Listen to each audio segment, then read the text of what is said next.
Welcome to my channel Rufina Florida vlogs. நம்ம இன்னைக்கு piping எப்படி தைக்கிறது அப்படின்னு சொல்லிட்டு பார்க்க போகிறோம். அதுக்கு நான் கழுத்து வெட்டின பீஸ் இருக்குது பார்த்தீங்களா, ப்ளவுஸில் வெட்டுவோம்ல கழுத்து பீஸ், அந்த பீஸை எடுத்து இது போல் 1.5 இன்ச்சு அளவுக்கு அளவு எடுத்து கிராஸாக மார்க் பண்ணி கிராஸ் பீஸு நான் வெட்டி வச்சுக்கிறேன். இது போல் நீங்களும் வெட்டிக்கோங்க. அதுக்கப்புறம் இந்த கிராஸ் பீஸை நம்ம ஜாயின் பண்ணிக்கலாம். அதுக்கு ஃபஸ்ட்டு ஒரு கிராஸ் பீஸ் எடுத்து அடியில் வச்சுக்கோங்க. அதில் குறுகிய பக்கம் உள்ள பக்கத்தில் இன்னொரு கிராஸ் பீஸையும் விரிவான உள்ள பக்கத்தில் இது போல் வி ஷேப் வரா மாதிரி நீங்கள் வச்சுக்கோங்க. இதை நாம் அப்படியே 1/4 இன்ச் அளவுக்கு தைச்சிக்கலாம். மிஷினில் கொடுத்து 1/4 இன்ச்சுக்கு கம்மியாகவே இருக்கலாம், தைச்சிக்கலாம். அதுக்கப்புறம் பார்த்திங்கன்னா அந்த தைச்ச பீஸு மேலே இன்னொரு பீஸை எடுத்து வச்சு அப்படியே ஜாயிண்ட் பண்ண மாதிரிக்கே அப்படியே நம்ம இதுமாரி கரெக்டாக நம்ம கிராஸ் பீஸுக்கு இந்தமாரி வி ஷேப் வந்தாலே நம்ம தைக்கிறது கரெக்டுன்னு தான் அர்த்தம். இது போல் நீங்கள் தைச்சிக்கோங்க. எல்லா பீஸையும் நம்ம ஜாயின் பண்ணிட்டோம். இப்போ ஜாயின் பண்ணிவிட்டு நூலெல்லாம் நம்ம வெட்டி விட்டுக்கலாம். வெட்டி விட்டால் நமக்கு நீட்டாக பீஸ் கிடச்சிரும். இப்போ இதை இது போல் ஒரு 1/2 இன்ச் அளவுக்கு மடிச்சுக்கோங்க. கிராஸ் பீஸ் வெட்டணும்ல, அதில் நீங்கள் ஒரு 1/2 இன்ச் அளவுக்கு மடித்து ஃபுல்லாக நீங்கள் தையல் ஓட்டிக்கோங்க. இப்போ இது போல் நீங்கள் தையலை ஓரத்தில் போடுங்க, சென்டரில் போடாதீங்க. ஓரத்தில் இது மாதிரி ஓரத்தில் போட்டுக்கோங்க தையலை. அதுக்கப்புறம் அந்த பீஸை நம்ம ப்ளவுஸோட நல்ல பக்கம், அதாவது நம்ம கொக்கி பட்டி தைச்சிருக்கோம் பார்த்தீங்களா, அதில் நல்ல பக்கத்தில் மேலே கொக்கி பட்டி மேலே வச்சுக்கோங்க. அப்படி வச்சு நுனியில் நீங்கள் மடிச்சுக்கோங்க. மடிச்சுட்டு டக் கொடுத்துட்டு தைக்க ஆரம்பிங்க. ஒரு 1/4 இன்ச் அளவுக்கு நம்ம தைச்சிக்கலாம். இந்த பீஸை ப்ளவுஸோட அட்டாச் பண்ணி தைக்கிறோம், அவ்வளோதான். இப்போ இந்த ஷோல்டர் கிட்ட வரும்போது நம்ம என்ன பண்ணணும்னு சொன்னால், ஷோல்டரை பின் பக்கம் பேக் சைடு வரா மாதிரி நம்ம வச்சுட்டு தைக்கணும். எப்படி இருக்குது பாருங்கள், இந்த மாதிரி பேக் சைடு வரா மாதிரி வச்சுட்டு தைங்க. எப்போவுமே கழுத்து தைக்கும் போது நம்ம இப்படி தான் தைக்கணும். இப்போ நம்ம ஃபுல்லாகவே தையல் போட்டுக்கலாம். ரவுண்டு நெக்குனா நீங்கள் அப்படியே ஃபுல்லாக நீங்கள் தைச்சிக்கலாம். ஆனால் நான் பார்த்தீங்கன்னா இதுக்கு நான் டிசைன் நெக் தான் வெட்டியிருக்கேன். அது நான் எப்படி தைக்கிறது அப்படின்னு சொல்கிறேன். இது கொஞ்சம் நீங்கள் கவனமாக பார்த்துக்கோங்க. அந்த டிசைன் கிட்ட வரும்போது பாருங்கள், இதோட இந்த கிட்ட வந்துட்டுல டைமண்ட் ஷேப்பு, இதுக்கிட்ட வரும்போது நீங்கள் நம்ம எப்போவுமே அந்த டைமண்ட் ஷேப்புக்கு பானைக்கெலாம் வரும்போது எப்படி நம்ம ஒரு ஃப்ளிட்டு வைப்போமோ அது போல் நீங்கள் ஒரு ஃப்ளிட்டு வச்சுக்கோங்க. நாம் சாதாரணமாக தைக்கும் போது நேர் பீஸில் தான் தப்போம். ஆனால் அது பைப்பிங் தைக்கிறப்ப நீங்கள் இது போல் கிராஸ் பீஸ் கொடுத்து தைச்சிங்கன்னா பர்ஃபெக்டாக உங்களுக்கு வரும். இது போல் நீங்கள் ஃப்ளிட்டு வச்சு அந்த வளைவு கிட்ட துணிக்கு அடியில் அப்படியே நிப்பாட்டிட்டு அதுக்கப்புறம் அந்த ஷேப்பை நம்ம திருப்பி வச்சு அப்படி தைச்சிக்கலாம். அந்த ஷேப் அந்த வர இடத்துலலாம் நம்ம இதுமாதிரி ஊசியை மிஷினில் துணியில் இறக்கிட்டு தான் தைக்கணும், மேலே வச்சு தைக்கக்கூடாது. அப்புறம் அந்த ஷேப் நமக்கு வராது. இந்த டைமண்ட் ஷேப்புக்கு பார்த்திங்கன்னா 3 வளைவு இருக்கும் பார்த்தீங்களா, 3 ஸ்டார் மாதிரி 3 அந்த ஷேப் இருக்கும். அதில் நம்ம எல்லாமே தைச்சிக்கலாம். அதுமாரி நிப்பாட்டி தைச்சிக்கலாம். பானைக்கும் இது போல் நீங்கள் தைச்சிக்கலாம். நீங்கள் இப்போ தான் ஃபஸ்ட்டு நம்மளோட சேனலை பார்க்குறீங்கன்னா மறக்காமல் நம்மளோட சேனலை சப்ஸ்கிரைப் பண்ணுங்கள், லைக் பண்ணுங்கள், கமெண்ட் பண்ணுங்கள். உங்களோட ஃப்ரெண்ட்ஸுக்கும் நம்மளோட வீடியோவை ஷேர் பண்ணுங்கள். 3 சைடுமே இது போல் ஃப்ளிட் வச்சு நாம் தைச்சி முடிச்சிட்டோம்.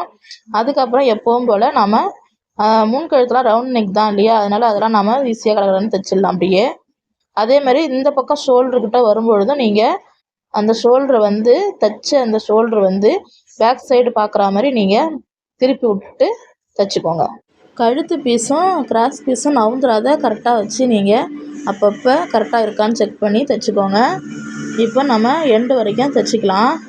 இந்த கடைசியில் நம்ம முடிக்கும் போது கொஞ்சம் துணி விட்டு நாம் கட் பண்ணிக்கலாம். டக் கொடுத்துட்டு அதுக்கப்புறமேட்டுக்கு கொஞ்சம் துணி நாம் விட்டு வெட்டணும். ஏன்னா அதை பிசுரை மடித்து தைக்கிறதுக்காக இப்படி மடித்து வச்சு நம்ம தையல் போட்டுடலாம். தைக்கும் போது போட்டுடலாம்.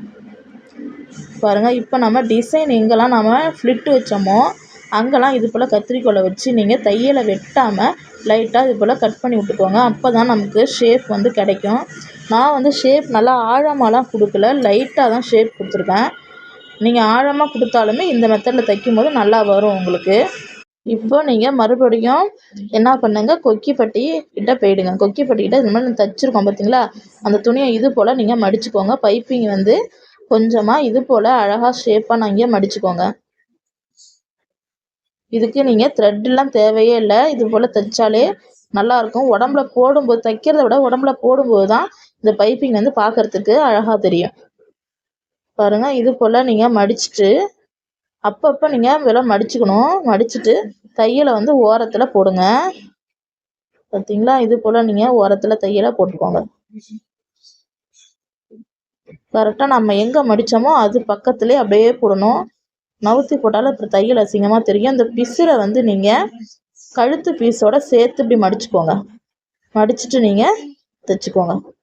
பாருங்க, ஒரே சைஸாக மடிங்க. நீங்கள் எந்த சைஸுக்கு பைப்பிங் ஃபஸ்ட்டு ஆரம்பத்தில் மடிக்கிறீங்களோ அதே சைஸ் தான் கடைசி வரைக்கும் இருக்கணும்.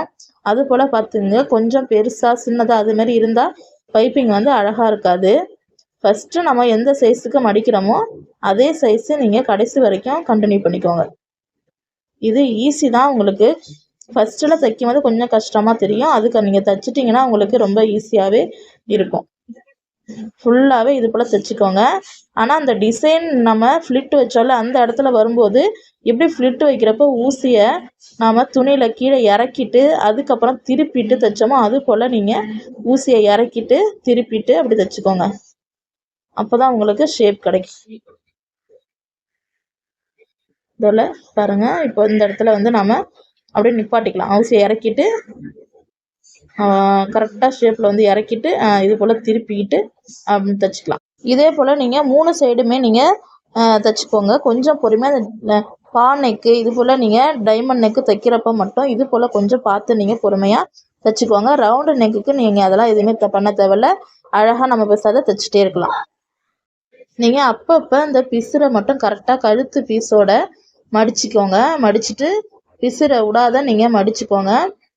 மடிச்சுட்டு நீங்கள் சைஸு ஒரே அளவாக வரா மாதிரி பார்த்து இது போல் தைச்சிக்கோங்க. இது மட்டும் நீங்கள் கவனமாக வச்சுக்கிட்டோன்னா பைப்பிங் வந்து நமக்கு ரொம்ப நல்லாவே வந்துடும். நீங்கள் லைனிங் ப்ளவுஸில் சாரீக்கு வந்து நீங்கள் தைக்கிறீங்க பைப்பிங் அப்படின்னு சொன்னால் ப்ளவுஸு கலருக்கு நீங்கள் மேட்ச் ஆகிற மாதிரி சாரீலேருந்து கொஞ்சம் பீஸ் கட் பண்ணி கூட நீங்கள் பைப்பிங் வச்சு தைக்கும் போது ரொம்ப அழகாக தனியாக தெரியும். பைப்பிங்கே பார்க்குறதுக்கு அழகாக இருக்கும். அது போல் நீங்கள் தைச்சிக்கோங்க. இப்போ நான் வந்து இந்த சாதா ப்ளவுஸ் வந்து எல்லா புடவைக்குமே நான் வந்து போட்டுக்குவேன். அதுக்காக சொல்லிட்டு நான் வந்து எந்த டிசைனும் கொடுக்கல. ஆனால் நான் ஏதாவது ஸ்டோன் ஏதாவது வச்சு நான் இதில் ஒர்க் பண்ணிக்குவேன். அதையும் உங்களுக்கு வீடியோ எடுத்து காட்டுறேன். ஃபஸ்ட்டு வந்து நாம் டெய்லரிங் கற்றுக்கணும் அப்படின்னு சொன்னாலே நமக்கு ரொம்ப பொறுமை இருக்கணும். பொறுமை இருந்தால் தான் நம்ம வந்து கற்றுக்க முடியும். இது போல் பைப்பிங் வைக்கும்போது நீங்கள் துணியை பிசரோட நல்லா மடிச்சுட்டு நீங்கள் தைச்சிக்கோங்க. பார்த்தீங்கன்னா இப்போ ஃபுல்லாகவே நாம் தைச்சி முடிக்க போகிறோம். இந்த கடைசியில் வந்து துணி நம்ம விட்டோம் பார்த்தீங்களா கொஞ்சோண்டு, அதை இது போல் நீங்கள் மடிச்சுக்கோங்க. மடிச்சுட்டு பிசுறு தெரியாத அளவுக்கு மடிச்சுட்டு அப்படியே ஒரு டக் கொடுத்து தையல் போட்டுக்கலாம். எண்டில் வந்து ஒரு டக் கொடுத்துக்கலாம். இது போல் தைச்சிக்கோங்க. அவ்வளோதான், முடிஞ்சிடுச்சு பைப்பிங். இப்போ பாருங்கள், நான் உங்களுக்கு பின்பக்கம் பேக் சைடு காட்டுறேன். எந்த ஒரு பிசுறுமே இல்லை உங்களுக்கு ப்ளவுஸில். இது வந்து ஃப்ரண்ட் சைடு நல்ல பக்கம். இது நல்ல பக்கத்தில் பாருங்கள் தையல் எப்படி போட்டிருக்கேன்னு பாருங்கள். இது போல் நீங்கள் தையலை போட்டுக்கோங்க. இதை நீங்கள் ப்ளவுஸில் போடும்போது அந்த தையலே தெரியாது. மறக்காமல் நம்மளோட சேனலை சப்ஸ்கிரைப் பண்ணுங்கள், லைக் பண்ணுங்கள், உங்கள் ஃப்ரெண்ட்ஸுக்கும் ஷேர் பண்ணுங்கள். இந்த வீடியோ உங்களுக்கு பிடிச்சிருந்துன்னா மறக்காமல் கமெண்டில் போய் கமெண்ட் பண்ணுங்கள். தேங்க்யூ.